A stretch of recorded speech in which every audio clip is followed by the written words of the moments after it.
నమస్కారం. Welcome to I dream. ధర్మ మార్గం విత్ విజిత కార్యక్రమానికి స్వాగతం.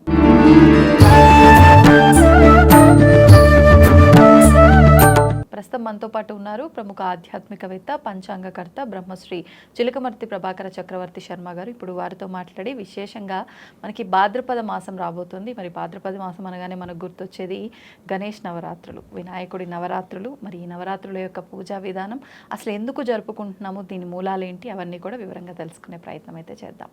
నమస్కారం అండి. నమస్కారం అమ్మా. మరి భాద్రపద మాసంలోనే వచ్చే వినాయక చవితి వ్రత విధానం గురించి, ఆ నవరాత్రుల గురించి, నిమజ్జనాల గురించి వివరించండి.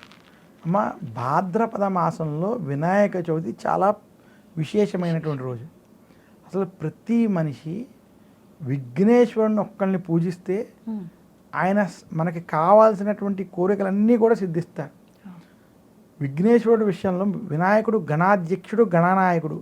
ఓం గణానా అంత్వా గణపతి గుమ్మవామహే కవిం కవీనాపస్రవస్తవం జ్యేష్ఠరాజం బ్రహ్మణాం బ్రహ్మణస్పత ఆనశృణ్వన్నోతిభిశ్చేత సాధనం శ్రీ మహాగణాధిపతయే నమః అని చెప్పుకుంటాం.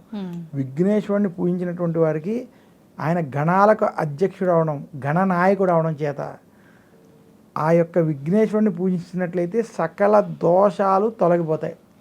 అదే కాకుండా విద్యార్థిం లభతేం విద్యాం, ధనార్థిం లభతేం ధనం, పుత్రార్థిం లభతేం పుత్రాం, మోక్షార్థిం లభతేం మోక్షం. జ్యోతిష్ శాస్త్రంలో కేతుగ్రహం మోక్షానికి కారకంగా చెప్తారు. కేతుగ్రహానికి ధూమకేతు గణాధ్యక్ష, కేతుగ్రహానికి అధిపతి అయినటువంటి విఘ్నేశ్వరుడు మోక్ష కారకుడు. మోక్షం లభించాలంటే విఘ్నేశ్వరుడు అనుగ్రహం లేకుండా లభించదు. విద్యార్థులకి విద్య కలగడానికి, అంటే నేను చదువుతున్నప్పుడు ఎగ్జామ్లో నాకు అన్నీ గుర్తు రావాలన్నా, మర్చిపోకుండా ఉండాలన్నా, చదివింది ఎక్కాలన్నా విఘ్నేశ్వరుడు అనుగ్రహం ఉండాలి. ధనార్థిం లభతే ధనం, ఉద్యోగంలో సమస్యలు రాకుండా, రాజకీయాలు లేకుండా ఉద్యోగం సాఫీగా అవ్వాలన్నా, ఉద్యోగంలో ధనం సంపాదించాలన్నా, అలాగే వ్యాపారంలో ధనవృద్ధి కలగాలన్నా విఘ్నేశ్వరుడు అనుగ్రహం ఉండాలి. అందుకనే వినాయక చవితి రోజు పుస్తకాల పూజ దగ్గర నుంచి విఘ్నేశ్వరుని పూజించడం, వ్యాపారస్తులు వ్యాపారపరంగా వినాయకుని పూజించడం, ఇవన్నీ కూడా ఒక్క విఘ్నేశ్వరుని పూజిస్తే లభిస్తాయి. ఇదే కాకుండా సంవత్సరంలో ప్రతి మాసంలో వచ్చే చతుర్థి రోజు విఘ్నేశ్వరుని పూజించాలి. అలా కూడా ఏ రకమైన పూజించలేనప్పుడు, ఏ సంకష్ట చతుర్థి వ్రతాలు చేయలేనప్పుడు ఒక్క వరసిద్ధి వినాయక వ్రతాన్ని సంవత్సరంలో ఒక్కరోజు చేస్తే ఆ సంవత్సరం మొత్తం వినాయకుడిని పూజించినట్టు, సకల దేవతల్ని పూజించినట్టు, సకల గణాలని పూజించినట్టు. అందుకనే ఆ గణాల యొక్క అనుగ్రహం ద్వారా, విఘ్నేశ్వరుడి అనుగ్రహం ద్వారా మనకి విఘ్నాలు లేకుండా, ఆటంకాలు లేకుండా చూసుకునే వ్రతం వినాయక వ్రతం. ఈ యొక్క విషయాన్ని తెలుసుకోవాలి. అందుకనే వినాయక చవితి రోజు ఈ 5 కథలు చెప్తారు. వినాయకుడి యొక్క జననం, చంద్రుడి యొక్క హాస్యం, పార్వతీదేవి యొక్క శాపం, ఋషిపత్రుల యొక్క లీలాపనిందలు, శమంతకమణికి సంబంధించినటువంటి కథ. ఈ కథ వింటేనే వినాయక వ్రత ఫలితం లభిస్తుంది. మనకి పూర్వం రాక్షసులు అధికంగా ఉండి వారు శివారాధన చేసి శివుణ్ణి మెప్పించి అనేక వరాలు పొందుతుంటే, శివుడు అందరికీ వరాలు ఇచ్చేస్తున్నాడు కాబట్టి ఎవరికి వరాలు ఇవ్వాలి, ఎవరికి ఇవ్వకూడదు అనేటువంటి ఆటంకాలు కలిగించడానికి విఘ్నేశ్వరుడిని సృష్టించినట్టుగా కూడా ఒక కథలో చెప్తారు. అందువల్ల ధర్మబద్ధమైన కోరికలు నెరవేరాలంటే విఘ్నేశ్వరుడిని పూజించాలి. రాక్షస ప్రయత్నాలకి విఘ్నేశ్వరుడు ఎలాగ ఆయన ఆటంకాలు కలిగజేస్తాడు. అలా వినాయక వ్రతాన్ని భక్తి శ్రద్ధలతో వినాయక చవితి రోజు ఎవరైతే చేస్తారో, అందుకనే వినాయక చవితి రోజు మట్టి విగ్రహాన్ని తెచ్చుకుని పూజించాలి. మట్టి విగ్రహాన్ని ఎందుకు పూజించాలి అంటే, అసలు వినాయక చవితి భాద్రపద మాసం నదులు నిండుగా ఉన్నప్పుడు వినాయక వ్రతంలో ఉన్నటువంటి విషయాన్ని చాలామంది అనుకుంటారు. మట్టి వినాయకుడిని తీసుకురావడం ఏంటి, కొన్ని తెచ్చిన వాళ్ళు ఆ యొక్క వినాయకుడిని దైవం అనుకోవడం ఏంటి, మళ్ళీ పూజించేసి నీటిలో కనిపించడం ఏంటండి. అసలు ఇందులో చాలా నిగూఢమైన రహస్యం ఉంది, చాలా ముఖ్యమైనది. ఈ సృష్టిలో ఏదైనా ఈ పంచభూతాల్లోంచి, ముఖ్యంగా మట్టిలోంచి వస్తాయి. భూమి, మట్టి అన్నిటికీ ఆధారం. మానవుడు కూడా మట్టిలోంచి వచ్చాడు, తిరిగి మట్టిలోకి వెళ్ళిపోతాడు. నువ్వు శాశ్వతం కాదు, ఈ ఇల్లు నాది, ఈ రాజ్యం నాది, ఈ భూమి నాది, ఈ ఆఫీసులో నేను పెద్ద ఇది అని ఎవరైతే చాలామంది అనుకుంటారో ఇది తప్పు. ఇది శాశ్వతం కాదు. కొన్ని జన్మలుగా నువ్వు చూస్తున్నావు, ఎన్ని జన్మలుగా ఇదవుతున్నావు. ఈరోజు ఇక్కడ ఈ బిల్డింగ్ ఉంది, హైదరాబాద్లో ఒక బిల్డింగ్ ఉంది, అది కొన్ని సంవత్సరాల క్రితం ఎవరిదో భూమి. అది అంతే. దానికన్నా ముందు ఎవరో రాజుది, దానికన్నా ముందు ఇంకొక రాజుది. అవును. అలా ఇది ఎవరిదో తప్ప ఇది ఏది శాశ్వతం కాదు. నువ్వు ఎక్కడ నుంచి వచ్చావో తిరిగి అక్కడికే వెళ్తా, వెళ్ళేలోపు నీలోనే దైవత్వం ఉన్నది.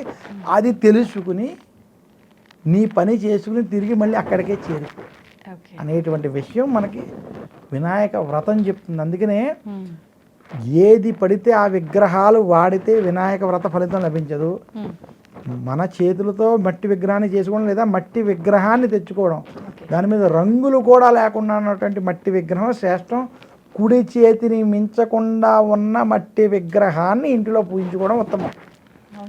అలాంటి విగ్రహాన్ని ఇంటిలో పెట్టుకుని ఇంట్లో తూర్పు ఉత్తర ఈశాన్య ప్రాంతంలో ఒక కింద గోమయంతో అలికి ముగ్గు వేసి, లేదా కనీసం ముగ్గు వేసి ఒక పీట వేసి వస్త్రం వేసి అక్షంతలు వేసి దాని మీద ఒక తమలపాకు పెట్టి దాని మీద విఘ్నేశ్వరుని పెట్టి దాని మీద పాలవెల్లి కట్టి విఘ్నేశ్వరుని రకరకాలుగా అలంకరించి విఘ్నేశ్వరుడికి కూడా నైవేద్యంగా ఖచ్చితంగా కుడుములు ఉండరాళ్ళు కజ్జికాయలు పెట్టి మీ స్తోమతను బట్టి 3 రోజులు 5 రోజులు 7 రోజులు 9 రోజులు 11 రోజులు విఘ్నేశ్వరుని పూజించి ఈ 11 రోజులు మీరు ఇంటిలో సాత్వికమైన ఆహారాన్ని, అంటే అన్నం పప్పు కూర వంటివి కావచ్చు, పులిహోర వంటివి కావచ్చు, ఏవైతే ప్రసాదాలు ఉండాలో అవి భగవంతుడికి విఘ్నేశ్వరుడికి దీనితో పాటు నివేదన చేసి వచ్చిన వాళ్ళకి కూడా అతిథులకి పెట్టి అంత పద్ధతిగా విఘ్నేశ్వరుని పూజించి, అందులో వినాయక పూజలో 21 రకాల పత్ర పూజ.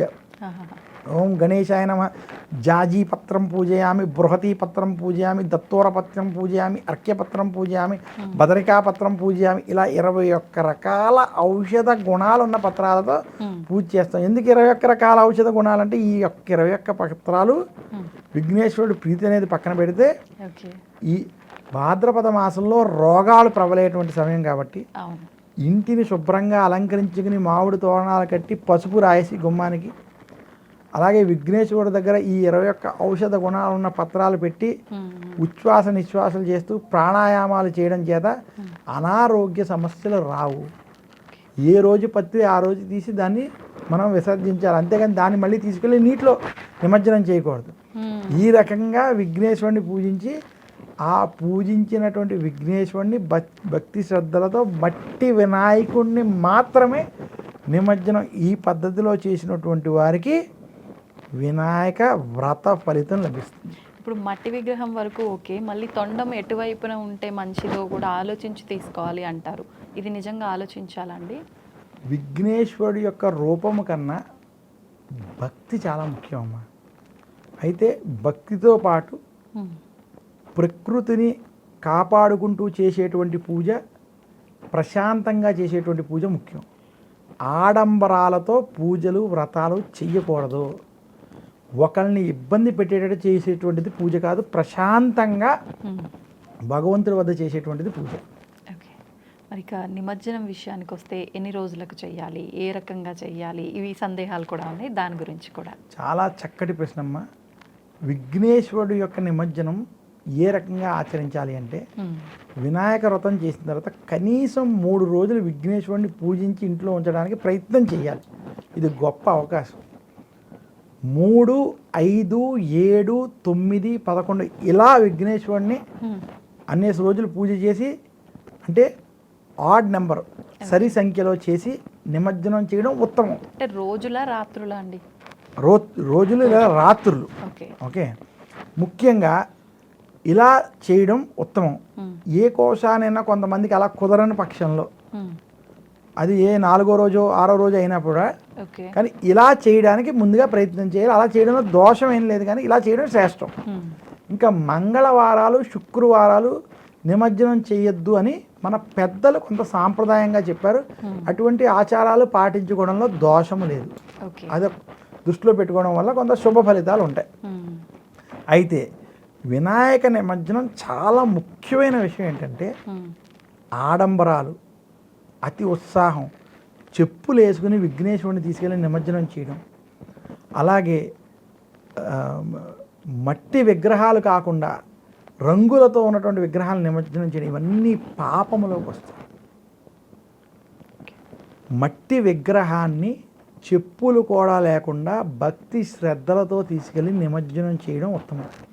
ప్రశాంతంగా చేయాలి. అసలు నిమజ్జనానికి ముందు ఉత్తర పూజని చెయ్యాలి. ఓకే. అంటే ఉత్తర పూజలో పంచభూతాలు కనపడాలంటే గంధం ముందుగా మనం ఏదైతే అగరబత్తి వెలిగిస్తామో అది మనకి వాయువుకి సూచన, ఎయిర్ అంటాం. అవును. తర్వాత ఏదైతే గంధం పెడతామో అది భూమికి సూచన. Okay.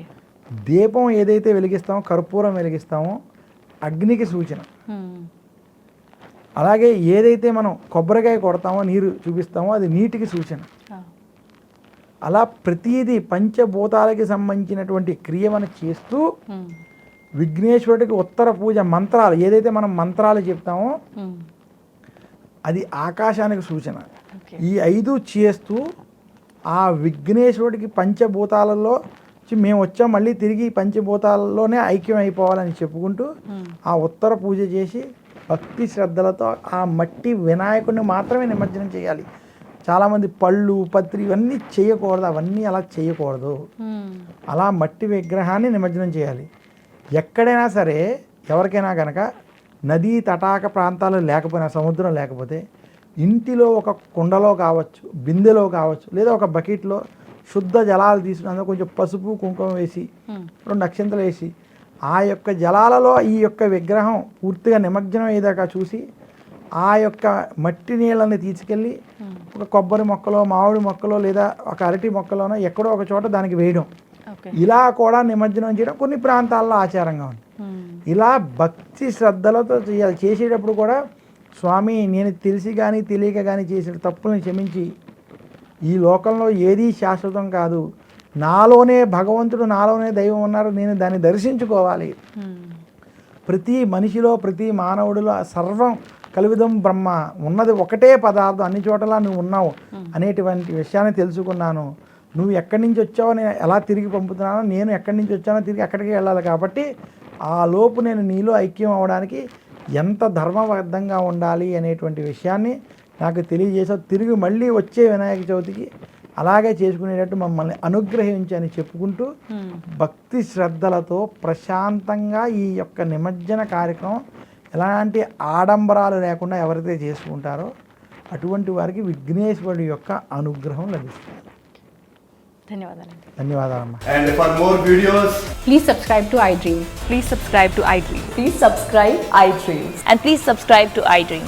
For more videos, subscribe to iDream. please like, share and subscribe to the channel. Congratulations, iDream. Subscribe to iDream. Subscribe to iDream. So subscribe to iDream Media. iDream ki iDream team andarki huge congratulations. Please subscribe iDream Media. Please subscribe to iDream. Subscribe iDream. Please subscribe to iDream. iDream అంటే నా కళల ఛానల్ను subscribe చేసుకున్న నోరు తిరుగుతలేదు, మీరైతే గంట గుర్తు కొట్టండి. For more such videos, please subscribe to iDream. Subscribe to iDream. Please subscribe to iDream. Please subscribe iDream Media. Please do subscribe to iDream. Please subscribe to iDream Media. For best entertainment and information, please subscribe iDream. And don't forget to subscribe to iDream.